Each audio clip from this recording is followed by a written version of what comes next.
Yo, what's going on, people? Welcome back to the channel. Welcome back to Saeed TV. We are back live with another video. Well, it's been a minute. I can't lie to you. We're here. You know, no one's there. Took a little break. You know what I mean? International break is absolutely dead. Like, who wants to talk about England versus Finland and all of that, man? I can't lie to you. So we're here. We're back. You know, no one's there. Big up to Dan. How are you, mate? Everything all good? Yeah, all good, mate. I completely agree with you. This international break, the only thing it was saved by, was the Barclays men. That's the only thing. Yeah. Fair play. Otherwise, it's one of the worst in history, I think. Like, otherwise. I can't lie. That kind of saved the international break. I'll be real with you, because if that wasn't the trend, bro, because normally we see like who's better, Bale, Ronaldo, or this player. And it's like, finally, you get a bit of a trend and you're like, it's decent. The trend is decent. You know what I mean? So I'm kind of glad that happened, man. Big up to you, my friend Joe. How are you, mate? Yeah, good, mate. Like you say, it's been rough, and I had a couple of days off. Didn't do nothing with it, but yeah, it's just been long. Yeah, 100%, man. Like I said, I was just doing vlogs, man, in New York, man, just chilling. You know, no one's there. It's all right, isn't it? If anybody's not been to New York, I suggest you go, man, and just complete New York, man. You know the ones there. There's always these kind of myths that it's rough and you're gonna get robbed and everything, but it's actually the opposite, man. It's actually quite a safe city in places, obviously. But yeah, man, it's good to be back. Premier League football is back, and yeah, man, exciting times, man. We got the big one, obviously, the North London derby. I've seen a lot of commotion going on. I've seen a lot of talk about Arsenal players missing, you know, Odegaard missing, this, that, the other. But you know what, man? Form goes out the window. It's the old cliche, man. Form goes out the window, man. You know what I mean? In an awful the derby. And also, you know what I mean? I look at Tottenham, man. I don't think they're the strongest. Is Dominic Solanke available, by the way? Maybe. Maybe, you know. He is. Yeah. Yeah, so if Dominic Solanke is not available, then it's not it's not as if Tottenham has strengthened in that area. I can't lie. I still think Arsenal need to win this game, you know. I really do. Like, he's trained, by the way, Si. Sorry? Solanke's been training, that's it. So Ange Postecoglou expects both Dom Solanke and Van de Ven to be available in the North. Okay. Basuma's out though. Okay, I see. I don't know. Dan, where were you in this one? Because obviously, you know, I mean, it's been a lot of Arsenal madness going on in terms of the injury. Have they got a big enough squad? You know what I mean? They've got Nwaneri. Is it Nwaneri? I think they've got available. Obviously, no Marino. Like, how do you see their midfield kind of going out? Because right now, I'm struggling to understand what their midfield three is going to be. I'm being honest with you. I expect them to win a game that involves as small amount of transitions as possible, if I'm being honest with you, because I expect their midfield to be slow. I feel like they're not runners. I think we're going to see Jorginho. Yeah. We're going to see Partey, maybe Havertz in there. They're players that you just don't want to see on the transition. I expect them to try and utilize runners in behind Tottenham's back line. For me, pre-injuries, I thought there was no doubt in my mind Arsenal would get the win. Now, with the injuries that they've got, I don't think it levels the playing field, but mentally, I just think it's going to have an effect on Arsenal where it didn't before. I still think Arsenal will get the job done, though. I think Ange is under immense pressure to do something at Spurs because the fact that the high line is still there, it caused so many issues against Newcastle. I can't believe he's not done anything about it from last season where it's caused so many issues. And also, the way they defended in moments against Newcastle when it wasn't anything to do with how high the defensive line was. They look woeful, by the way. So, yeah, I'm not sure about Spurs in this. I just don't think they've got enough, whether Arsenal have injuries or not. Yeah. I mean, Spurs is a difficult one because I can't lie. I said Spurs will struggle this season in terms of they'll get found out and Ange will have will struggle for the second season. I think you've seen bits of that this season. If they lose to a stricken Arsenal team, we've got two of their men out, I think that will cause a lot of you know what I mean? You know, the ones there. I'm not saying the tide will turn, but like a lot of Tottenham fans will be starting to look at, you know, Ange in a different way, be like, yo, what's going on here, bro? Do you know what I mean? Are they expected to win though, Saeed? I don't know. At home. Yeah, I'm with Saeed. Yeah, I think that is what's going on around with Arsenal injuries, right? If Arsenal win this game, it's an achievement for them. If Arsenal go to Spurs with all these injuries, they aren't expected to win. They should win. There is a difference between you should because you are challenged for the title. Yeah. But with these injuries, especially with Solanke and Van de Ven back, logically speaking, with the home advantage, Spurs should win the game, right? If Arsenal win the game, I think it's an unexpected outcome for me as well. I know everyone is talking about Arsenal, they are title challengers and everything. Declan Rice is a big miss. He's their best player last season. Right? He's the second best player in the Premier League last season, if I'm not mistaken, behind Foden. And Odegaard is the guy that keeps them ticking. Without them, there is a massive gap in there. And Spurs having their best defender back in Van de Ven and the striker that should be firing. Why are we expecting Arsenal to win the game? Is that because Arsenal finished ahead of them? Do we think that every team that finished ahead of every team should win? And it's a given? I don't think it's a given. Should we also be expecting, though, a team that's expected to challenge for the title and fight on all fronts to be as, for the game to suddenly flip because we've got one suspension and one injury? No, but because they're playing at home. But because you're playing at home. I think what you're missing, people keep forgetting that when teams play at home, that by itself is an advantage. Any big team play at home, it's by itself an advantage. Last season, they were 3-0 past time. Yeah, Arsenal put threes. And then almost came back. Man. Yeah, but almost. Yeah, but even still, hold on. But even Spurs at Arsenal, they were arguably the better team. Right? Yeah. Yes. Yeah. They were arguing because yes, there was a couple of mistakes that Arsenal didn't capitalize, but overall in the game, a lot of people thought that Spurs were the better team. So it doesn't prove anything that Arsenal won against Spurs at Spurs ground. Normally and logically speaking, if any team come to my ground, no matter what the team is, if I consider myself a big team, I'm favorites. Now add to that Arsenal massive injuries for two of the most important players, that plays into Spurs' hands. By the way, if Spurs lose this game, I am looking more at Spurs. I'm looking more at what the fuck have you done, bro?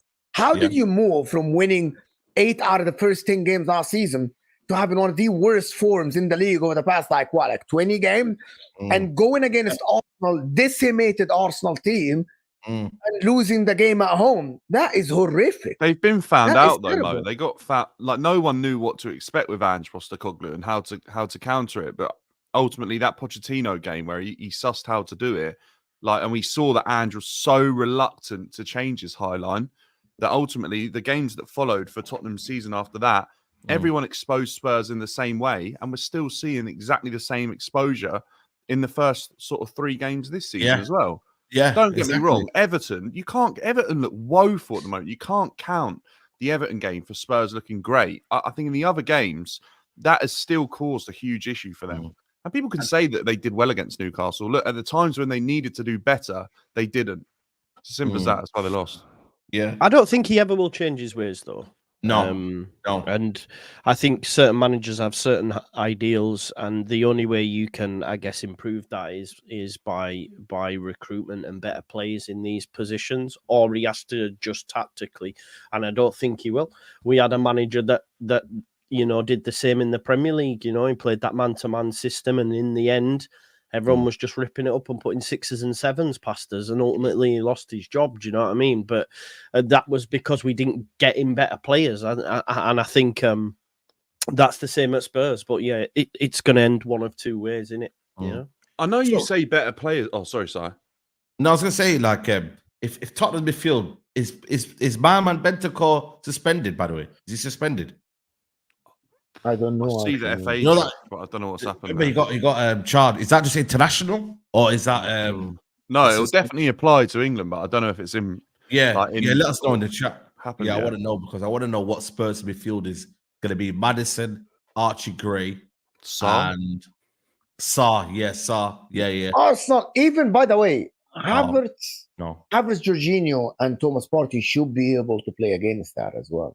Should be able to play against 100%. If Bissouma doesn't play, I'm not sure.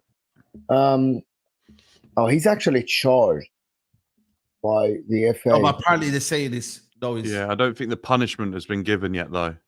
Okay. Yeah. So you can but apparently it could be as long as 12 games. That's, what's mad here, bro, it's mad. The one rule for one as well, and there's certain other players I don't know what he did actually. Apparently, it's some sort of language used in a post-match interview or press conference. Yeah. The suspension is next Thursday. Okay, fair enough. You know what I mean? So, I don't know. Like I said, you know what it is with these kind of games here. I think North London Derby, by the way, is one of the most exciting derbies in the world. I really do. I think for me, in terms of entertainment, you get a lot of entertainment with this derby. United City, it's one of the biggest in the world, but in terms of entertainment, Man City have been... Who's the biggest in the world? El Class, isn't it? United and City. It's one of the biggest derbies in the world, yeah.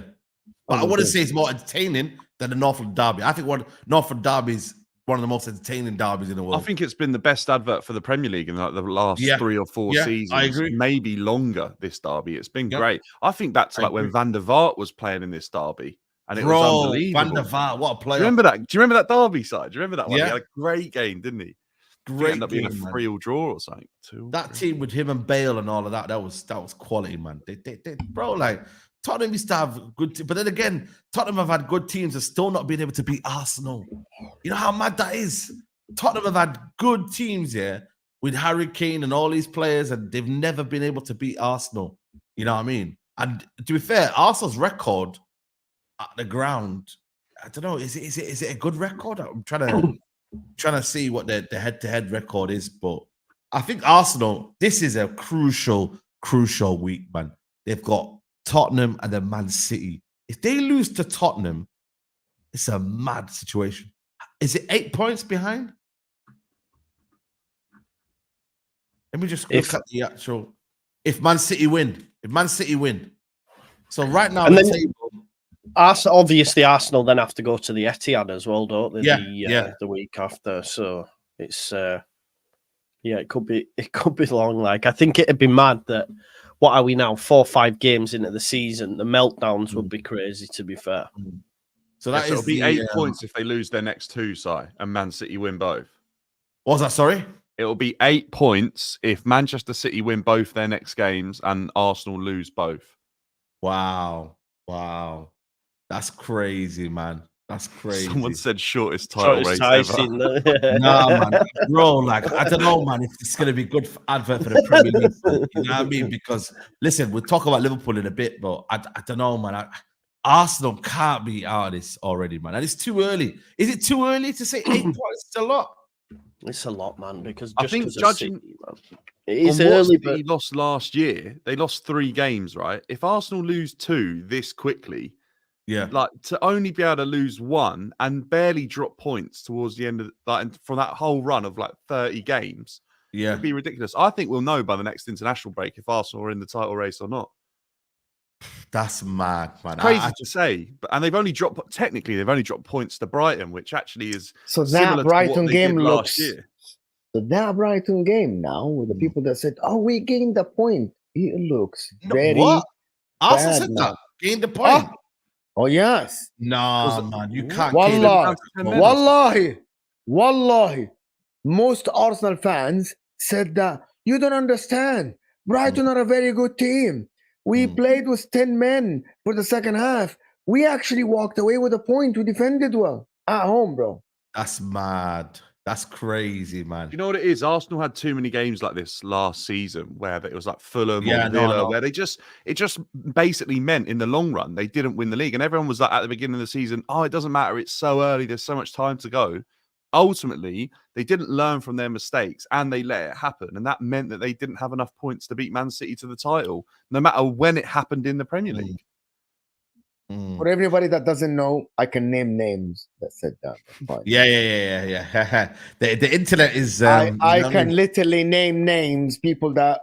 And by the way, everyone is entitled to their opinion. My opinion at that time is that if you're at home, if you're at home and you're challenging for the title, if you aren't playing Man City and Liverpool, you should be winning that game. Yes, they created some chances, but 2 points were dropped. Everyone knows that. And you guys, and I'm going to tell you something. Everyone in Saeed's channel now in the chat, you guys know who exactly I am talking about. You know, but you don't want to say, your opinion is your opinion. Your opinion might be different. But I have done shows with people, and it's their opinion. I debated them because I disagreed with them. But some people thought about that game as a point gain, as we didn't lose. That point might be the difference. You guys know. Ed in the chat knows who I'm talking about. You guys know. Yeah, we know. And it's not Egal. It's not Egal. It's other people as well. No, it's other people as well. And that's what I'm telling you, Saeed. It was a big portion of the people that I spoke to. A big portion of the Arsenal fans that I work with. They said, you don't understand how tough Brighton are. And we were a man down, so we gained the point.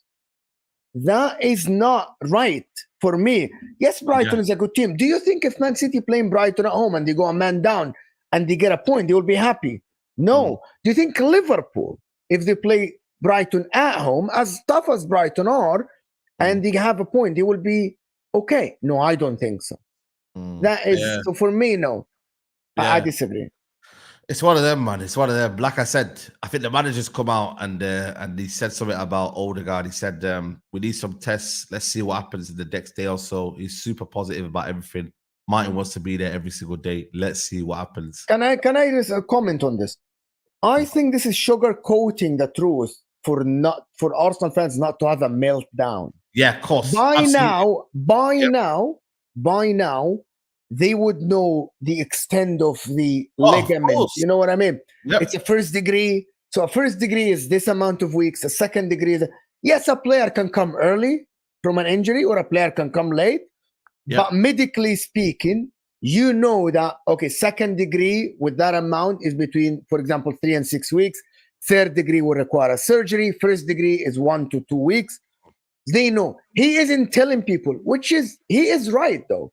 He is right because he doesn't want the fans to panic now, right? Yeah. But again, don't tell me that Odegaard, because by the way, if you go and type Odegaard now, do you know how people interpreted this? That he can play the North London Derby, that he didn't rule him out. This is crazy to me. That he think that it's crazy. Bro, it's crazy. It's crazy, man. You got to just deal with the reality. And I wouldn't want to rush him as well because at the end of the day, he's a big player, in it. And you got a big season. I'll be real with you. This big season is unbelievable, man. Like they've got, Champions League 8 games. They've got so many games. Like there's 3 games a week, isn't there? Until the next international break. 3 games a week. You got Carabao Cup this week. You got the Champions League the week after. Week after that, I think Champions League as well. So, bro, they ain't no time to rest, man. So you got to just give everyone time. And then obviously Marino's out for 2 months. There's a situation with Rabiot. Obviously United apparently are after him. Arsenal after him. Do you think Arsenal should go and get Rabiot for the sake of him because of the situation they're in, or should they just wait and relax because then they've got to deal with another player who wants minutes, and then they've got so many players available in that area? I think Rabiot upsets the apple cart. I think he's the type of player to just cause a bit of he's probably the exact player Arteta's shown that he's not wanted at Arsenal in his time as manager. Aubameyang was exactly the same type of player. Arteta's proven that he actually can't manage the egos and he needs to remove them from his squad rather than manage them. And I think there's been a lot of drama wherever Rabiot's gone. Ultimately, Ten Hag probably is also not a great guy to be managing egos. We've seen him struggle. I don't think Rabiot Ten Hag sounds like a match made in heaven, to be honest with you. But United are probably more in need of Rabiot than Arsenal right now, because at least Arsenal have made that signing in Marino. Yeah. It's just so unfortunate that it happened. Yeah, 100%, man. It's going to be intriguing. I don't know. I still got a feeling that Arsenal will win. I don't know what it is. I just think for me they'll get over the line. Saka, you got to remember they got match winners, man. Saka's a match winner on its own. They're defensive match winners as well, right? Yeah. So on their own, they're that good. They've been that good defensively, and tactics as well. I think will play a huge part in this. Like it takes one ball for Spurs to be unlocked, and then they're facing their own goal. They're chasing down. They're staring at Vicario, begging for him to do something. We've seen it happen so many times last season. Arteta's not stupid. He knows that his midfield will be limited, but he'll still find ways to expose Spurs. He'll just need to make sure his defence are... I think one goal last year, didn't David Raya just give the ball away, like really sloppy as well? Yeah. So Like, it could have been a 3-1. And people are saying Rice obviously give the penalty away. So there's a lot that's going on. And obviously you got Sterling as well, which for me is a big one as well. Raheem Sterling. Debut goal? Anyone think debut goal? Yeah, man, off the bench. Do you reckon? Yeah. I could see it. I mean, do you think? Because Trossard here, as much as I think we all rate him, when he starts, he's probably not the same player. And then you've got Martinelli, who's just fallen off a cliff in terms of form. Sterling is as good as, like a starting, If you can, obviously, he's probably not as match sharp and ready. Maybe he might start in the Carabao Cup and get his minutes up.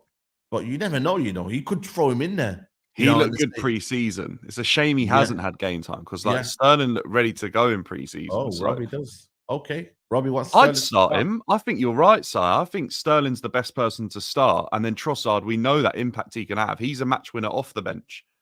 I was going to check his record, Raheem Sterling against Tottenham. He scored 8 times in 24 meetings.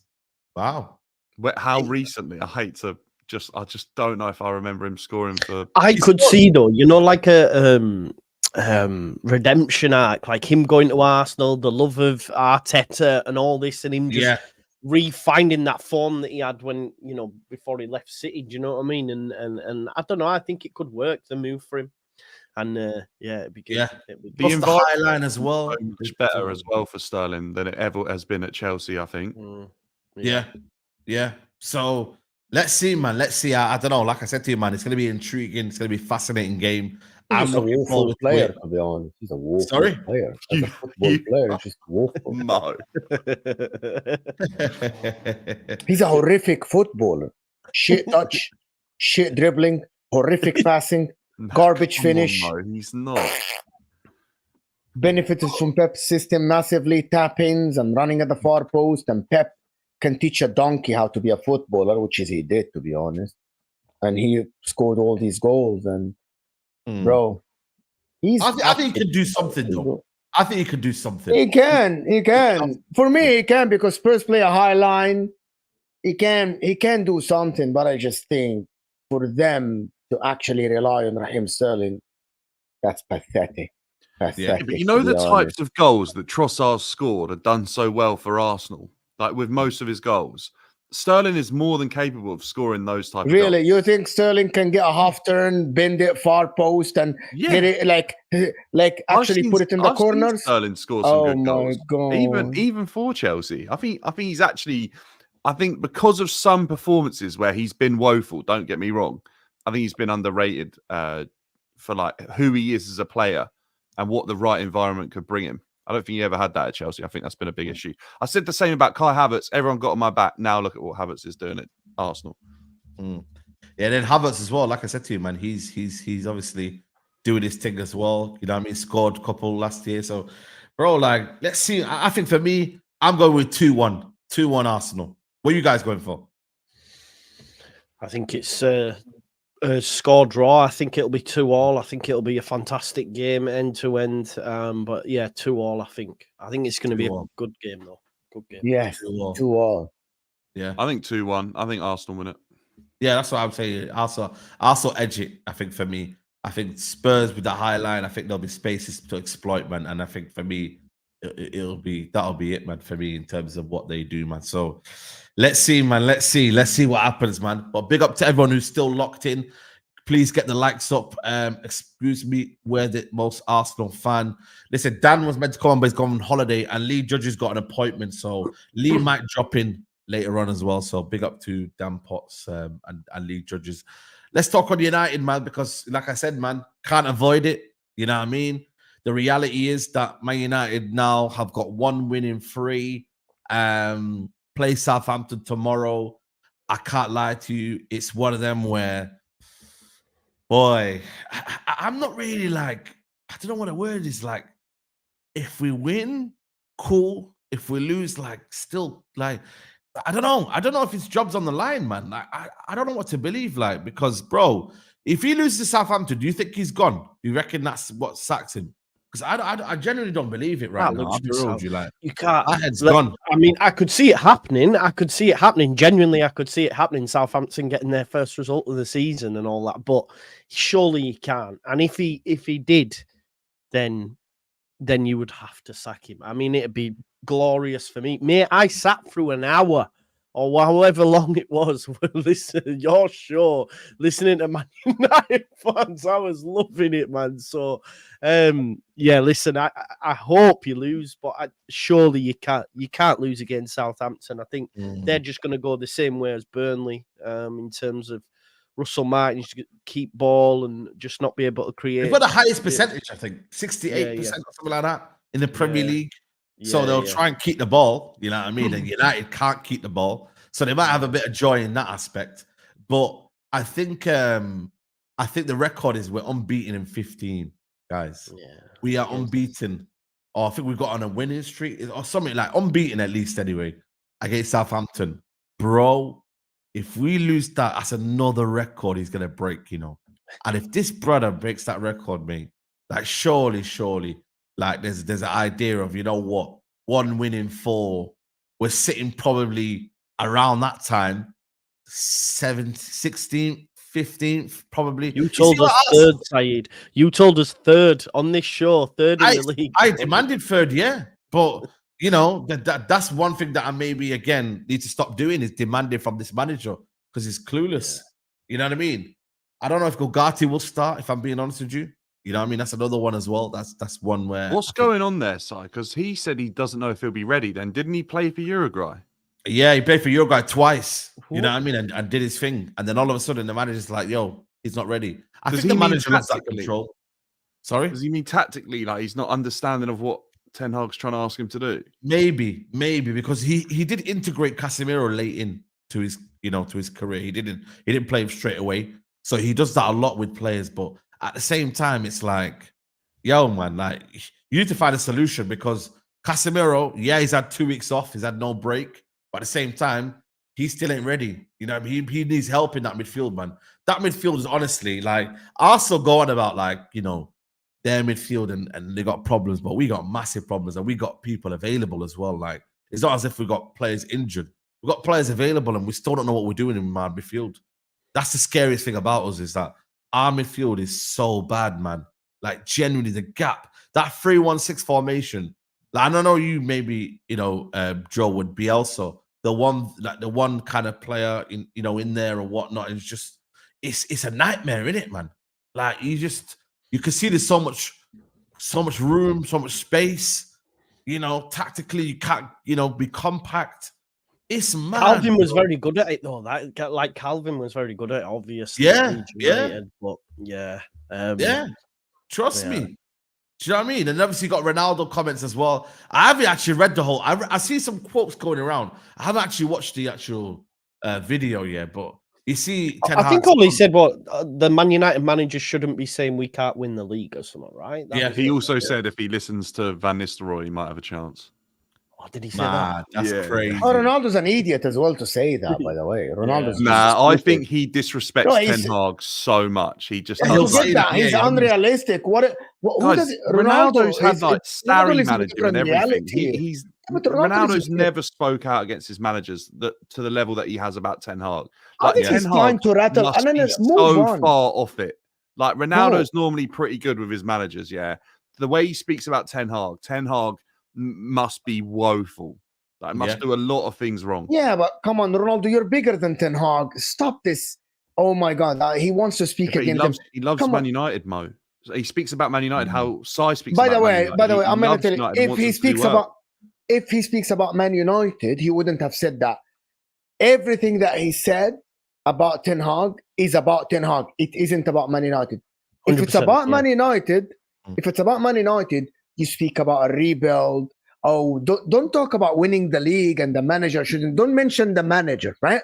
If you speak about the club, speak about the club. But him disrespecting Ten Hag, this whole thing, just for him to disrespect Ten Hag, which is, I think it's pathetic from Ronaldo, to be honest. You're bigger than this. I don't like Ten Hag at all, but I think it's pathetic from Ronaldo to say that a manager of Man United cannot say that. Bro, shut up, bro. Shut up.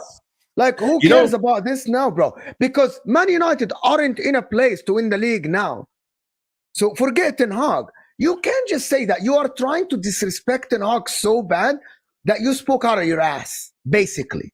By saying, no Man United manager can say we can't win the league. No. Realistically speaking, Man United shouldn't be targeting the league now. They should targeting a rebuild. They should target a new system, a better system. There is a new board coming in. They aren't in a place to win the league. So realistically, he is just speaking out of his ass. What he's saying, Mo, he's not. Because what he's saying is that, one, this is one of the biggest clubs in the world. And they should be trying to win every game of football. And if you do that, you win the league or give yourself as best chance as possible. If you lose and you lose to the better team, which might happen to Manchester United, okay, fine, accept it, move on, try and win the next game. Ten Hag already ruling that out is the wrong approach. Yeah, it's the wrong for a approach. Manchester United manager. And you know what? Maresca's done it. He said Chelsea shouldn't be looking to get Champions League. That's the wrong approach. I don't care who you are as a manager. Yeah. If you're managing one of these clubs, you absolutely... Maresca said that. Yeah, and last season, by the way, don't forget it. Maresca said he doesn't think Chelsea should be challenging for titles. They're looking at top four. He said no one even asked me to get top four. My view on that is no one asked because they expect it. You know what I mean? If you get a job as an estate agent, they don't say, "Oh, you should sell some houses." They expect you to sell houses. Do you know what I mean? So like, no one's saying to Maresca, "Oh, go get top four." Because they expect you to get top four. That's why they're paying you that amount of money. That's why they're giving you a 5-year contract. ultimately, Ronaldo's right, whether people like it or not. He knows Ronaldo can speak Manchester from those United- standards as well. Yeah, Huh? he can speak Yeah, from those he knows the standards. standards. So you're spot on. You know, my thing is, I think there's right and wrong of what Ronaldo said. I think the standards of what he's saying in terms of where Man United should be doing and what United should be competing, I think he's right. I think a manager shouldn't say as well that, yo, we shouldn't be competing for titles and we shouldn't be aiming for titles, etc., and kind of maybe downplaying that. The only one thing I agree with Mo is that when he said you should listen to Rude, Gary Neville, Paul Scholes, I think that's wrong, man, because That's at the true. end of the day, yeah, if we're listening to club legends, mate, we might be relegated. You know what I mean? Because they have absolutely, some of us killed. Even Fergie, like, he recommended David Moyes, and that was a bad decision, you know, for him to make. I think what Ronaldo is talking about, though, in terms of mentality, in terms of, you know, know-how and whatnot, and the structure, he's right in that one. But at the same time, you know, listening to Gary Neville and them man there, that will kill us, mate, because they've been absolutely clueless, mate. Like, if it was down to Gary Neville, Ole Gunnar Solskjaer would still be manager Have right you now. seen the Gary Neville Wayne Rooney interview site where they speak about David Moyes? I've seen bits of it, yeah. Like Moyes just absolutely got it wrong on the fact that he thought he could just repeat stuff of what Everton like happened at Everton. He apparently, Rooney said they took the team to warm up on a beach, and everyone was like, "You can't do that here because they'll get mobbed." And Moyes was like, "No, we're going to do it anyway." And then apparently, like, hundreds of people mobbed them on the beach, and apparently from like then he was like, "This is what we do at Everton, and it worked. We should do it at Man United." And everyone just like lost him straight away. Yeah, that's what Rooney was saying. Nah, that's crazy, man. I'll be real with you. Like, that right there is a madness for me, man. But yeah, I think with me, with the Ronaldo one, it's personal, though, man. It is personal because you got to remember, Ten Hag. Not saying I think he embarrassed Ronaldo's kind of like legacy and in terms of career. Let's be honest, man. Man's like, you know, man took the piss out of him. Even though at the time I backed Ten Hag in what he said, like, cool. Ronaldo don't want to play when the manager wants him to play, then you have to move on. But he did disrespect him. I think the communication barrier is still not there as well. You know what I mean? With the manager, you can see when he's speaking, it's a bit kind of, you know. So it is one of them. Like, for me, with United and Ten Hag, it is a waiting game, man. I really am. I'm just waiting. I'm not saying I want United to lose, but it's a waiting. It's inevitable. Game. It's inevitable to be sacked. Like, he's not going to be here, you know, all this time. Grizz. Yeah. Come on, big up brother Grizz, man. But, you know, it's inevitable. But at the same time, because you know what it is? Does anyone see him turning it around, though? Here, like, you know, Mo, if I'm asking you, where in your mind do you see him turning it around for you? Like, can you give a scenario where you believe La La Land. Absolutely. Wow. Are you kidding me, bro? The guy Erik Ten Hag is not only a bad coach. I think he's one of the worst communicators I've seen in my life to speak in the media. Like, I've never. And by the way, big up Mina. Me and Mina get into it all the time. She said it's a language barrier, and I'm like, no. Some of the stuff he says, he means them. Like, when he's speaking about trophies. So that tells me that everything he says, right, is actually he meant it. My point, and I'm going to say this many times, I've spoken to professional footballers that turned into coaches in Egypt and in Saudi Arabia, and these guys. They said one of the main things about being a successful coach is being a good communicator, because at the end, you are the guy who stands daily in front of 30 to 40 to 50 people delivering lectures, talking to them about the ambition, talking to them about a plan, delivering tactics, delivering speeches. If this guy speaks like this for a couple of questions in the media, how do we think this guy delivers a message in a dressing room when Man United are losing at halftime? How do you think this guy talks to people before a Man City game or a Liverpool? I want you just to imagine at the current moment, if this guy, Man United, are losing at home, for example, to Brighton 1-0. Yeah. How do you think this guy is delivering a message? Awful. Horrific. Bro. This guy. So if this guy is delivering tactics, he is absolutely. And by the way, I have not seen someone getting worse with age. I think he's aging as well, pretty It's only Quickly. 55. It's mad. Yeah, but the way he speaks is getting worse by the season. Yeah, I know. Did you see the video from the charity game that he was doing? You know, there was a little, and he was speaking in Dutch here, but even then, I just thought he lacked a bit of like charisma. And I spoke to a Dutch guy. Well, he's from Belgium, but he knows Dutch, and he was saying like even his Dutch is broken and that, and it's not kind of, you know, it's not inspiring, man. If you're a manager, you want to be a bit more inspired. Like when I hear Maresca speak here, I actually listen. I'm like, yo. He's got like, you know. Did you see Arne Slot's aura when he walked into the Sky Sports desk and he took over the show? Yeah, in 2 minutes, bro. 2 minutes, bro. Took over the show, bro. The whole analysis is gone out of the window and he took over the whole thing in 2 minutes. Bro, the guy knows how to speak. Pep Guardiola, even Arteta, by the way. People don't like Arteta. When Arteta sits in a press conference, people listen to him, right? Marcelo Bielsa is another example that he used to take over things. Hansi Flick, right? Ancelotti. Even, by the way, I'm going to say, even Enzo Maresca's responses are firm. You know what I mean? Firm. He knows how to answer. He doesn't like, what do you mean? You know what can you explain more? Bro, the guy answers and you move on. Erik Ten Hag, bro. Holy shit, bro. How is this guy? How is freaking, what's his name, Jim Ratcliffe? He still sits in a room with this man and talk to him and think you can lead the club.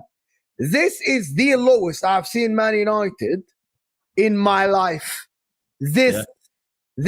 When you lose to Liverpool and you freaking go to the press conference and instead of apologizing to the fans that paid money to go to the game, you are still defending your ass. You are a horrific person that should not be at Manchester United. That is he's defending himself, bro, in front of the media, and instead of sitting there apologetic to the fans that saw the massacre at their home ground from their main rival, bro. How if my manager does this, more than me? What's going on here? To be honest with you, because I hate this notion about big clubs. When you lose at home, bro, because I've seen my club lose at home. When you lose at home to one of your main rivals and you get embarrassed, if I'm not challenging for the league or I'm not winning the Champions League, I want my manager out in the tunnel, bro. I don't want to see your fucking ass. I don't want to see your face. Yeah. Representing my club. I don't want to see my club's logo next to your face in a press conference unless you're challenging for the league. Is he challenging for the league? No. Is he winning the Champions League at the current moment? No. Why is he still coaching Manchester United? Why? Give me one reason why Ten Hag is coaching Manchester United today.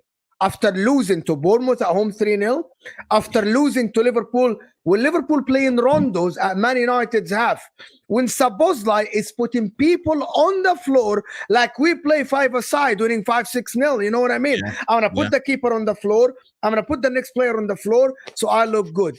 How is this guy a manager? I think because of what he's done in his last 2 seasons, Mo, and the interview process obviously impressed a few people. And that's why I think he's still in the job. Yep. Yeah, 100%. And also, I think for me, obviously that FA Cup, you know what I mean, did save his job in that regard, you know what I mean? But then again, when I look at it, you know, did it because they were looking at other managers and they were looking at other alternatives, you know what I mean? And that is something that I think it's mad, you know? But let's see, man. I think for me, when I look at the fixtures right now, let me just quickly go check it right now. I mean, we have got. Saeed, do you think he'll go if you get beat by Southampton? I don't think he will, man. I want to be surprised. Don't get me wrong, but I don't think he go, man. Like, do you know when I think he goes, Si? I think in a few months, by December, I think you've got Arsenal and City in a week of each other. I can't do December. I think if you get to that stage and you're miles off it and he loses both them games, if not, the only game I see before is probably by the time you play Chelsea.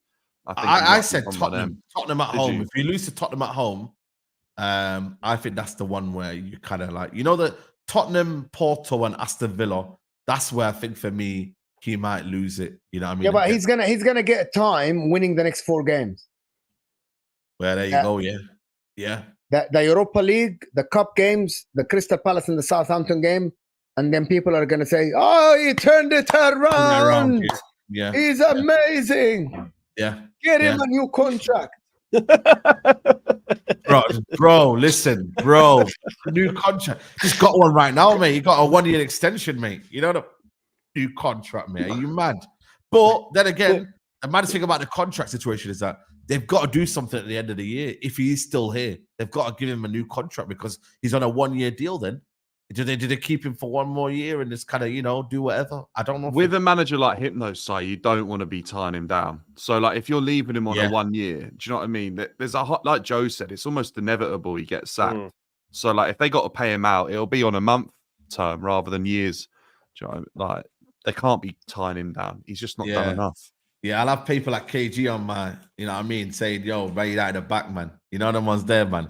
KG will be on to me. You know them ones. But like I said, I don't want to say I told you so, but we've had this before where they'll win a couple of games and then back to reality. You know what I mean? Like, I'm sure people weren't dwindled by Poch's kind of little run gimmick. And then people were like, nah, we've had enough. Even though maybe they should have kept him. And I don't know, in a different world, he could have stayed. But at the same time, you know what I mean? He had to go and Chelsea wanted to move on. Simple as that. So let's see. I mean, does anyone see the, I'm going 2-1 United, but I'm not gonna lie to you. It's a fake 2-1. You know them no, you're gonna win so easily in this game. I'm gonna tell you what is gonna happen, Saeed. You're gonna press Southampton, gonna make mistakes. You're gonna get a couple of goals early, and you're gonna be cruising this game. You might win like 3-4-1, right? And then people are gonna say, look at Ten Hag's press.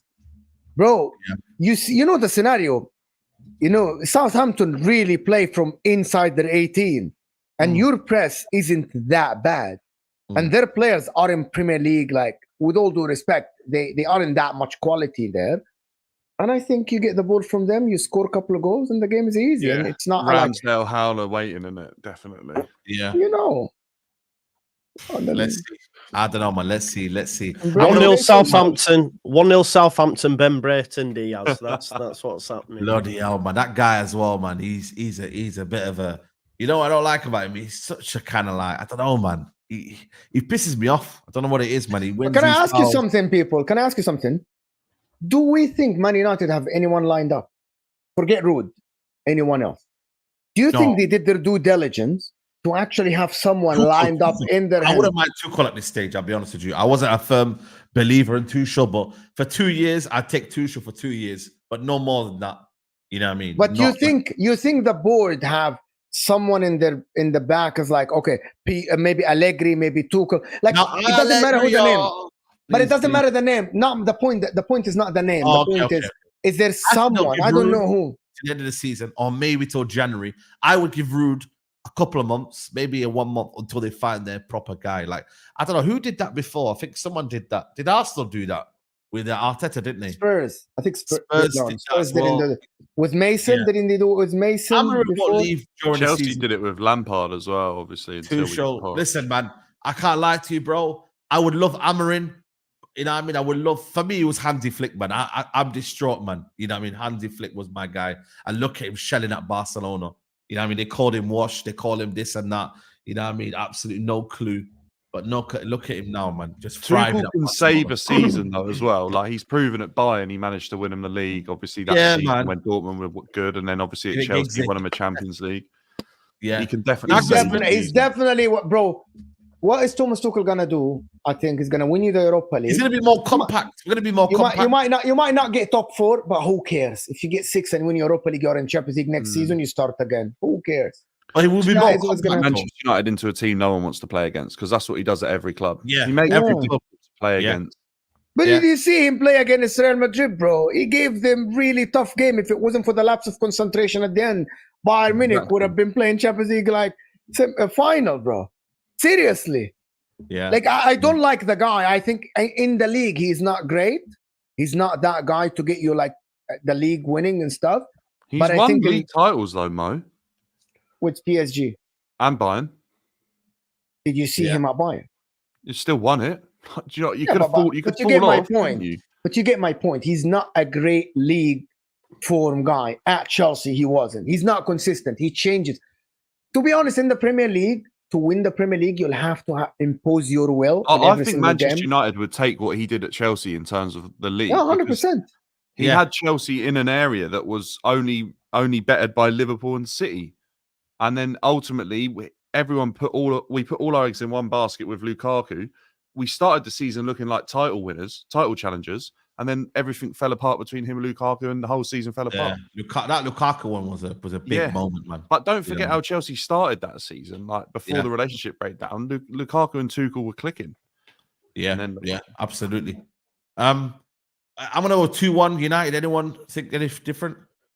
No, 3-1 at least. 1-0 Saints, man. 1-0 Saints. Wow. I reckon it's 2 or 3 for United. I think they'll win this fine. I don't think Southampton look that great. Yeah. Let's see.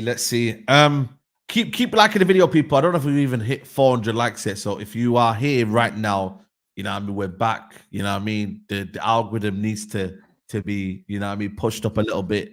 You know, them ones there. So people, if you're watching, please smash a like on. Obviously, make sure you subscribe to everyone's channels. Links are on the description.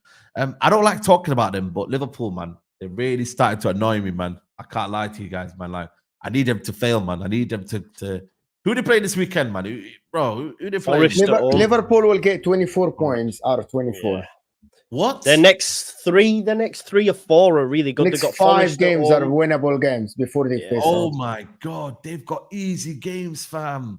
They got the first 8 games are very winnable for them. Until Chelsea on the 20th of October, they could really win every game, you know. Yeah, and I know that sounds easy. They're playing Chelsea at home side. They're gonna win. Yeah. Wow. They'll be flying by then. Like if they carry on the way that they are, they will be flying. Yeah. Why do you care? You aren't even in the same conversation. Nah, but I want to see them fail, man. Are you mad? I want to see They were. They Saeed did hate each have other, them. They were, man. Bro, I know you hate Liverpool, but for me, anyone to stop Manchester City. Bro, anyone to stop Manchester City, bro. For me, anyone to stop Manchester City, bro. Is anyone a bit jealous of how good Arne Slot looks after 3 games? Because I am. Yeah, I am. I mean, jealous is the wrong word for me, but at the same time, I'm impressed. I'm impressed. I can't lie. I am impressed. Though. I am impressed. I'm impressed with what you said, Mo. Is like how he speaks and how he like took over that Sky interview. This guy is like Liverpool look as if they've recruited really, really well there. You can tell within 5 games, these guys are just gonna fall in love with him. He's gonna forget Jurgen Klopp completely. You know.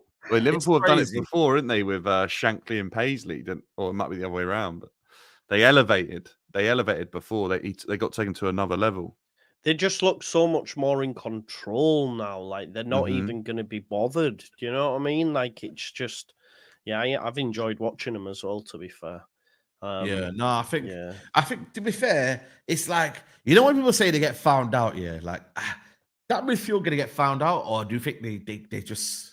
Nah. Look what he's done with Gravenberch. Look how good Gravenberch has been. Player. And do you know what as well? There's still time, but I think Cody Gakpo's going to smash it under him as well when he eventually gets in. How he gets in, I'm not too sure. Will it be for Diaz? I'm not sure because Jota, I mean, will Jota continue to be the 9? Yeah, Diaz is on fire, but I think Gakpo under him as well is he's just going to cook as well. Similar to what we've seen in the Euros from Gakpo. He was a different player to what we saw under Klopp, I felt. In the Euros, anyway. Yeah. You know what I mean? Like, he's got a system. Yeah. Chiesa as well. They've got Chiesa as well now. Oh, yeah, Chiesa. Did he play for Italy, by the way, in the international break? Or did he stay at home? I don't know if he's in the team or not. Actually. I can't. You know what impressed me the most is the fact that they're very, very patient in their build-up. Like, they don't force it. You know what I mean? They're very, very meticulous in what they do. You got Gravenberch in the pockets and obviously in the 6th role and just trying to pop it around. You know, even Szoboszlai, which I always say, Szobosz poo and all of this and da-da-da-da. Like, even he looks half decent under this manager. You know what I mean? And he's starting to a little bit, you know, Salah's looking for me very, very good this season in terms of. Good. You know what's the matter about Salah? I feel like it's not different yet, but he just looks a bit more fresh and more like stable in what he's trying to do. It's no coincidence that both him and Haaland didn't have no summer football and they're just absolutely killing it. They're both killing it. So I even think the way that he's dealing with, say, Trent, like I think maybe that was a surprise to somewhere. He's subbing him off for Conor Bradley and doing this all the time, but he continues to do it. And I think, he's obviously come in and he's got that aura. I think he's genuinely got that aura already within that squad who are probably like we all know where clubs lose big managers and then it falls off. Slot's coming in, he's got that aura, and it doesn't look like they've missed a beat. If anything, you could argue at times they look better. So yeah, and the way he's managing these players' minutes, switching them Look up, at and man. This guy's so, smiling. yeah. I love because I like what he's doing. To be honest, I think the problem with Liverpool is going to be the contract talk. Here is a plausible scenario, right? Mohamed Salah comes January because he's allowed to talk to other clubs if Liverpool don't tie him down. He's allowed to talk to clubs. Imagine Saudi Arabia, or imagine even Trent. I know that people think Trent loves Liverpool and everything, but if the club is not renewing Trent's contract soon, what is stopping Real Madrid from really tempting him with a massive signing bonus like they did with other players? Come to us for free. We'll give you that much money instead of giving the club that much money. Come to us. We're building a Galacticos. Mohamed Salah, maybe Saudis. Liverpool needs to actually, like, and I don't like what Arne Slot is doing about, I don't speak about the contracts, it's the other guys and blah, blah, blah. Bro, you are the face of Liverpool. You are the face of Liverpool now. You are the one sitting in front of the press. It's not Michael Edwards. At least have some information. You cannot leave things up in the air because the media will flare things up. They will talk about everything. I think they need to fix the contracts with them. They have to. You can't just leave 3 big stars without contracts comes January. You can. No. That is so wrong, by the way. That is very, very wrong. And I think that's the only way I see the team getting disrupted sometimes. But other than this, bro, Gravenberch, a revelation. McAllister, great. Mohamed Salah, arguably almost going to be the best. Can we like, is there any weaknesses in that team? Yeah, very simple. Konate gets injured, which is not bad, is it? But he isn't. Kwanzaa's good and everything, but he's still young. He's still young. They don't have enough coverage at the back in terms of center backs as well. So I don't. Even the fullbacks, if they get injured. I think left back area. If they left back gets injured, Tsimikas is not bad, you know. He's not the worst guy. No, Saeed, they could get he's by. not the worst guy. They could get by with Tsimikas. I think their squad is their weakness, isn't it? I think it's the depth of it is concerning at times. I think they've got an okay squad, but we saw last year that when they got hit by injuries, like badly, they struggled. Would it be the number 9? Would it be Darwin Núñez? In what positions now? In what positions now? I think they've left themselves really short. Obviously, Gravenberch is performing better than anyone thought, but I think they've left themselves short in DM. To be honest with you, but they have. If Gravenberch performs like this, they have Indo. Yeah, I agree, but a good backup. I just felt that was maybe a slight issue, and I also think that ultimately Salah's good enough to carry their front line, but we all know that if you add to Salah's goals like they had with Mane, they're good enough to win league titles. So I think that's where if they can replace the goals that they've sort of lost over the last couple of seasons, alongside that Firmino and Mane provided a few seasons ago, if they replace them, then easily they can compete. Do you think Diaz can play a role of like 15, 20 GA this season? If he carries on like he is, yeah. But like we've seen Diaz be very, very inconsistent. And Rod. Who knows? Yeah. Big up Sam is in and say, did someone mention Liverpool? Yeah, man, we're mentioning your team, man. You know the ones there. Because at the end of the day, like I said, man, if there's one team that I need to not do well this season, it's Liverpool, man. Now, I know Man City are doing their thing. Can you define not do well? For you, finish above Man United. Finish above United. That's one. B is win a major honor. You know, that's a big one as well. What do you mean? Like the cups? You consider the cups? Cup's not a major honor. I think for me, it's the FA Cup or the Champions League, or dare I say, Premier League if they get that, you know, and whatnot. And then just have a good season. We need to see like that ending towards last season was honestly one of the best like feelings. Honestly, the way they crumbled, man, in that week. We beat them at Old Trafford. Then we give them a draw. Then it was a draw. Then they lost to Everton. That game against Everton, guys. You remember? I was at the game, yeah. I think we were playing like Newcastle or something. And I came home and I was just laughing at them like, bro, that was so beautiful, man. And I don't think I'm gonna get that with Slot because I just know this Slot guy's got everything ready.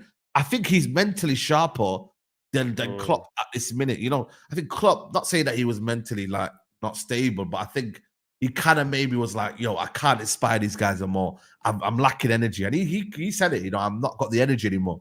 This Slot guy, he's just a bit like, you know what I mean, bro? He's a bit, Do you know what it is with Klopp?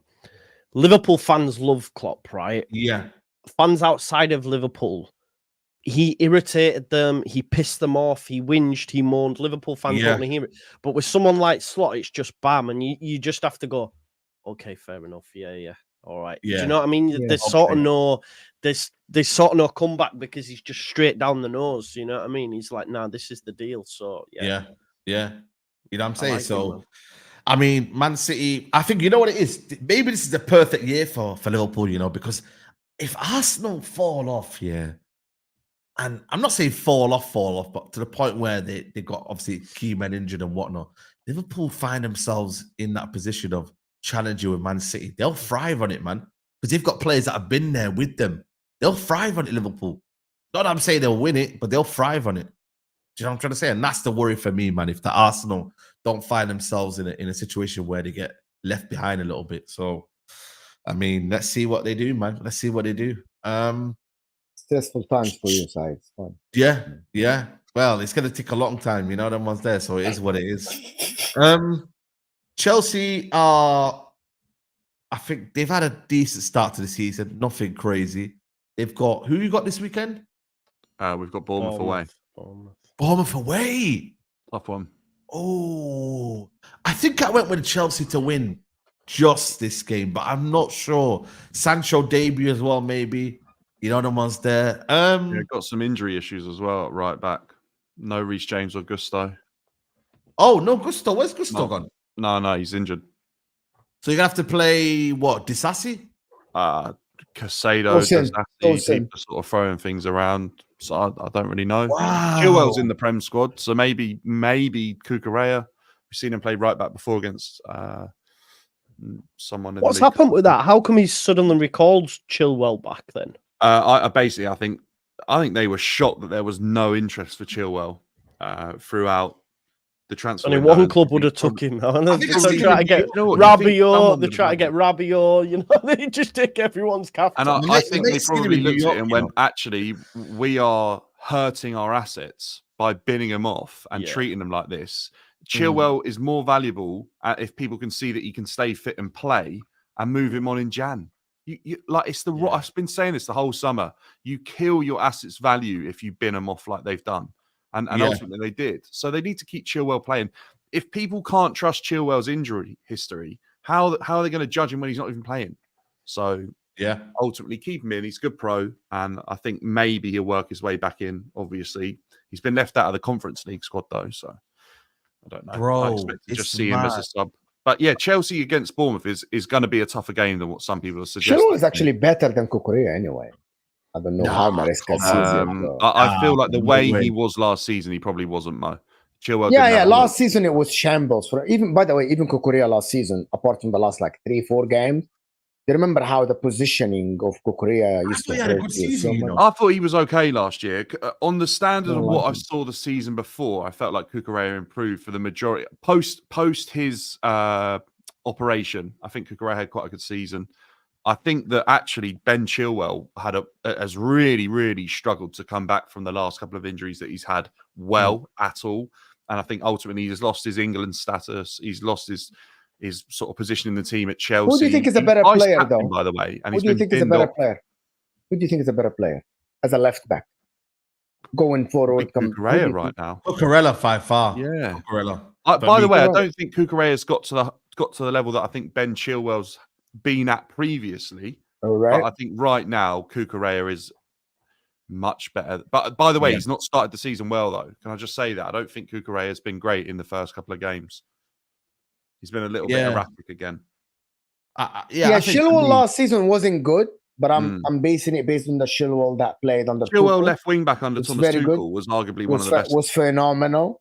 Left wing back in the country. I think he was very, very good. I think the reason why I'm saying Chilwell is that because the offensive side of Chelsea is the dominant actually side now at the current moment. And I think Chilwell going forward, the way he crosses, the way he hits the ball early, and the way he passes, I think he's a superior player on the ball to Kukurea. Maybe Kukurea is the tougher guy in terms of defense and stuff. But I think Chilwell suits the likes of Neto better, to be honest. And if he overlaps, he can support Neto, not leaving Neto isolated. That's the reason, Mo, is that he's been removed from the last two Chelsea teams, because there is no overlap in left backs anymore in a Chelsea setup. Poch looked to invert Kukurea. Maresca's looking to invert. But he doesn't invert Kukurea. Well, okay, then he's not. Then he's leaving him as part of a back three or part of a back four. I don't think that Ben Chilwell has a future at Chelsea as a left back. I think even Maresca said, "I don't see you as a left back in my system."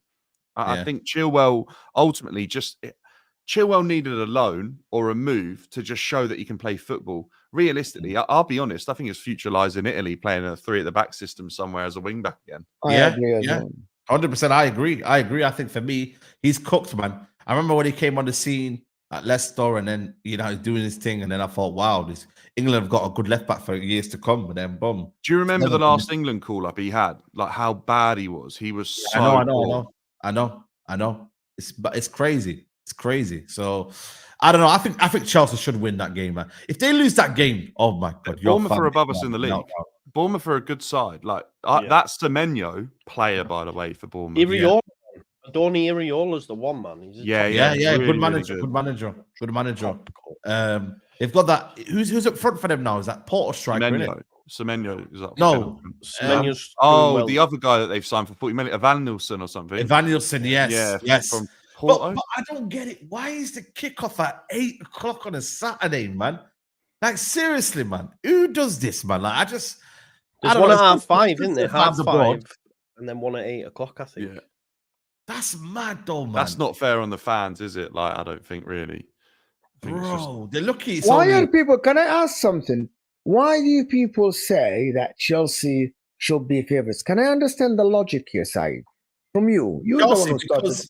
I feel like there needs to be this moment now where Chelsea should be able to go away from home to a Bournemouth and collect 3 points. We need to be at that stage now where Chelsea should be going to Bournemouth and expecting a 3 points. Like Saeed, you say should a lot, Saeed. I want not what should happen. I want the realistic. We should get. Saeed is like sits on the freaking shows with us, and he's like, "We should get third. It's the manager's third year. Yeah, we should challenge with reality. I don't deal with reality. Saeed, I get your point, Saeed. I don't deal with reality, man. Deal with reality. I want the real thing. Don't make me should, bro. Don't do should. Okay. You now, your wife said that your wife says so you go to the shops and get me this. She expects you to get it, right? Say that again. I'm sorry. So now, if you're going shopping, right, and you've been given a list, you've been told things to do, there should be an expectation, right, of things like in life. I just feel like for me, there should be an expectation. I expect Dan to be on. I expect you guys to come on the show if I've told you to come on. Like I expect, certain things, like you know what I mean. Like if I say something, let's do this. Expect I just feel like for me, it's one of them where we should expect Chelsea to get 3 points. Okay, hold on. There are two things. What's the reality, though? There are two things. There are two ways to look at anything. It should expectations and predictions.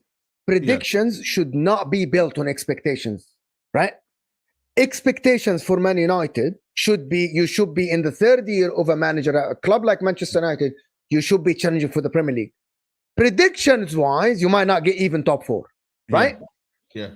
The way I'm looking at this, I get what people are saying. Chelsea with the talent they have and everything. Yeah, but Bournemouth under Iraola, they still haven't lost a game.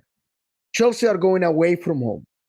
Based on the last game that Chelsea played, they had a terrible second half, right? Yeah. So the recency thing, that second half was very individualistic from the players. Crystal Palace looked very composed at Stamford Bridge. So on paper, if I'm looking at this game, on paper, I'm thinking it's a 50-50 game. Yeah. Bournemouth actually playing at home, right? At night, under Iraola, who's more experienced than Maresca, maybe he should get the best out of them. And as Dan said, Bournemouth are playing well. They are ahead of Chelsea on the table. So I get what your point. Yes, Chelsea as a big club, as a big team, and the talent and the players they have, they should beat Bournemouth. But the reality at the current moment is that Bournemouth aren't mugs. Bournemouth are good. And That Chelsea comeback the haven't other won. day was unreal against Everton. Yeah. Yeah. And Unreal. Chelsea haven't won. And by the way, they battered Everton at the end. Chelsea haven't 6 been minutes. cruising for 3 games. Chelsea haven't been cruising. Yes, they had a fantastic half against Wolves, but even in the first half, by the way, against Wolves, it was a basketball game. It was a basketball game, yeah. Mhm. Against Man City, yes, they had a good game, but they didn't take the chances against Crystal Palace. So my I point think is, Chelsea. logically speaking, Maresca's had a good 45 minutes, Mo, and that's it, really. So logically speaking, why do people think that Chelsea will go and walk over Bournemouth? Why? I'm not saying walk all of them. Team last year was almost exactly the same weekend, 0-0 draw. Yeah. I don't know. I just think for me, Chelsea, you know, if they're looking to get into the top 4 and they're looking to big up Min in the chat, if they're looking to get into the top 4, these are the kind of games where they need to start winning. You know, Bournemouth away, these difficult games away from home where come on, man. Like, they need to start winning these kind of games. I put my neck on the line. I said Chelsea will get top 4, bro. I said Chelsea will get. I need Chelsea to win. I said top 5. Top 5. I said Chelsea will get top 4. I mean, it's a while ago now, but don't forget Chelsea went down to Bournemouth, I think 2019, and lost 4-0. So we've had some slip ups against Bournemouth. They've been a difficult side, but where I find difficult to judge is obviously is obviously under Maresca. How do we perform? Because the last time we played Bournemouth was towards the end of last season, and I think we won 2-1, and we were relatively okay. But it's obviously now under Maresca. Are we gassed by the 6 goals against Wolves? Is that what it is? Yeah. People Because on the outside. think about it. The second half, 3 of the goals were identical situations where they exposed Aït-Nouri's defensive capabilities. Because you've got Bournemouth, West Ham, Brighton, Forest, and then after that it's Liverpool. It's a great running. Like if you're looking to go to the shop and pick up the eggs that you're expected to get, like it should be doable, right? But obviously this is where I think you can judge Maresca and sort of see what Chelsea are going to be about. We've got Europa League within that time as well. Conference League, sorry, within that time starting, and obviously other competitions. So we should have a good idea. I think people could start to sort of form some sort of idea of what Maresca and his Chelsea side are going to be like this season. Yeah. I personally think that we weren't good enough against Crystal Palace. We had an okay first half, struggled in the second. Wolves, a good 45 minutes in the second half. And Manchester City were clearly better than us. And that's obviously where you want to be. That's top of the table. Yeah. Quickly, just to run through the fixtures and just give me your prediction. Brighton versus Ipswich. I'm going to go with 3-0 Brighton. 3-0. Yeah, comfortable win, Brighton 2-0. Yeah. Fulham, West Ham. Why did you pass Crystal Palace Leicester? Sorry. Crystal Palace, Leicester. Jet lag. Does he have something against Palace team? Does he have something against these guys? Does he not like them or something? That's a draw, I think. That's a draw. No, I'm going to go with 2-1 Palace. No, Crystal Palace 2-1. Yeah, 2-0 Palace. Easy masterclass again. Liverpool, Nottingham Forest. 3-0 Liverpool. Yeah, I got 3-0 as well. Yeah, Liverpool comfortably 3-0. 3-0. Yeah. Man City, Brentford. 3-0, yeah. You know, it's not an easy game, this one, you know. I think people are saying it's a walkover, but I don't know. 4-1. 4-1. 2-1. 4-1. Aston Villa, Everton. Battering Everton. Let's all hope that Everton get relegated finally from the Premier League. Yeah, I'm with you. And Sean Dyche does not coach again in the Premier League, bro. Because Seamus Coleman's injured, Ashley Young is suspended, Patterson's injured. Like they don't have a right back. Whoever their left wing is at Villa's. Bro, the left side is Michael Keane and Mykolenko. Yeah. Oh my God. Everton are dumb, man. He is the worst centre back ever, Michael Keane. I can't lie to you. He scored I can imagine that he was an English international before, bro. That's the Sean Dyche, isn't it? Did he get a call up? Tarkowski had a call up as well under Sean Dyche. So yeah. Didn't Michael Keane play for England before? Yeah. I didn't think he had. Well, he's Oh. definitely had a call up, I think. Or Yeah. under 21s for sure. Yeah. Really? Let me try to see this, bro. Ollie Watkins to get back amongst the goals though against Everton. I reckon he'll get a couple. Did I say Fulham West Ham? Did we say that one? Michael Keane. Guys, Michael Keane played 12 games for games. England and scored the goal. Wow. The first team. He's actually retired from England international football because it's Bring him out. Bring him out of retirement. What is this here? Dacho Fofana joins Gus Turkish Tepe. team, Turkepi or something. Yeah. What? Who's that team? Well, I presume there's a historical site called Göbekli Tepe, and I think it's probably going to be out there, sort of area somewhere. Bro, Turkish Premier League side. I'm not sure. that is Apparently, so there's a clause they can bring it back in January or something. So I heard. Okay. And then Wolves versus Newcastle. That should be a decent game. You know, this is a very tricky game. You know why? You guys know Why? Wolves under the radar have been absolutely horrific. You guys know that in the last 20-something games, horrific. And They're going down. Gary They're O'Neill going has down. not been doing well lately. Yeah. Newcastle, though, if Newcastle pick up these points from Wolves, they'll be on 10 points from 12. That is a big deal, right? Big deal. Especially without Botman, Shar. You know what I mean? Yeah, I told you, man. Is the center back, bro. Emil Kraft is their starting center back now. Yeah. So Wolves big need deal to get for something, Newcastle. man. They've not had a good start to the season, I think, Wolves, have they? I really hope Newcastle get well because I need Man United to finish 8th. I need all the teams above them to do well, It's bro. the table, man. 9, 7. Shout out to Brighton, man. He's got manager month. I don't know how, because then again, Slot should have really got it because he got 9 out of 9. But then again, give it. It's expectations, though. It's expectations versus what you got. Like, no one expected the young guy to be that good, bro. It's all about expectations, right? You can get all the points, but if Brighton, imagine if Brighton win the next 2-3 games, bro, that would be like living in a fantasy world, bro. Like, the guy that is younger than all the players, like some of the players, and he hasn't had a big coaching career and just winning games in the Prem. I think that dismantles this whole notion of like, you have to be Prem proven and you have to have experience. Yeah.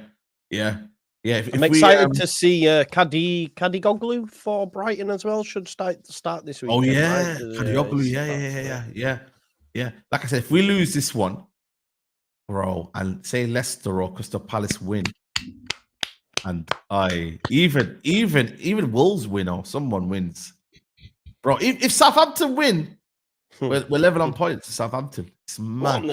What in the Saints? That is crazy, you know. I can't lie. Let's end the show, man. Bro, even thinking about that is it's making me shiver. You know what I'm saying? There's a better game on anyway. Burnley play Leeds United at 12:30 same time. Watch that, man. That's top of the table. Burnley Leeds, yeah. Clash. Yeah, tomorrow. Yeah, watch that instead of Southampton Man United. There you go, man. But guys, we're on 391 likes. Let's get up to 500 likes, man. I know you lot have been watching the show, and you lot are always supporting the channel, whether you like the video or whatnot. So please do hit the like button. It helps the channel massively. Big up to you, legends. Dan, thank you for joining me. I know you was on Judd Mo's channel. Busy day. What you got coming up, man? Yeah, obviously building up to the Bournemouth game for Chelsea. It'll be a tough one, but pleasure being on, guys. Like, great chat. It's so much better talking about actual football than the international break, isn't it? Bro. So much. And then it happens for 3 weeks, and then we end up here again. You know what I mean? So it's mad. Where are you going to go next time, Si? Yeah, bro. Listen, I'm thinking about Canada next. I can't lie to you. Shout out to the Canadians, man. Boom. Big up to Joe, man. Big up to you, man. Who you play this weekend? We got Burnley, mate. Burnley Saturday morning, 12:30 kickoff. Sheffield United versus Hull City tonight. So if you want some championship football, this is where you come to, people. All right, so come watch that. Now, listen, I always say, man, if you want an exciting league, Championship's the one. I watch it every week, so make sure you check in and lock into Just Joe Football. You'll be there next year, don't worry, bro. Hey. This channel might be gone, mate. You know what I mean? It might be called something else, man. Lifestyle channel. You know the ones. Judge Mo, big up to you, man. Big up to you. Big up, guys. Thank you. I'm going live at 9:30. 9:30. Yeah. Who have There you Inter go, got this people. weekend, Mo? Who's Inter? We got like freaking Monza. Bro. Shit game. Shit That's game. local derby, no? Monza and... A shit game Milan? anyway. Inter, Loads we're of- winning the league. We're walking this league. Bro, but just a quick one, yeah. I was speaking to some AC Milan fan who just jumped in my video in it, and he started like taking a piss out of United. I said, "Who do you support?" He was like AC Milan. I said, "Bro, you man are crumbling right now. You man are all over the place this season, AC Milan. So you can't really talk." You know what That's I'm not saying? when you buy them AC Milan, washed bro. Chelsea AC players, Milan mate. are shit, bro. Yeah. AC Milan are shit, bro. They're Yeah. shit. I'm quite surprised because Fonseca's a good manager, man. So I don't know. He plays good football. You know what I'm saying? He's So all it is right. what it is. So, He's yeah. all right, bro. Listen, people, well, I'll be back later on at 9 o'clock as well for the debate show. We're going to be discussing Rabiot news and whatnot and just in general United content. So that'll be good to get back on that one. And yeah, man, big up to everyone who's locked in. You know what I mean? Like the video on your way out. Subscribe to everyone's channels in the description. And yeah, we'll see you next week on Agree to Disagree. We're out. Peace.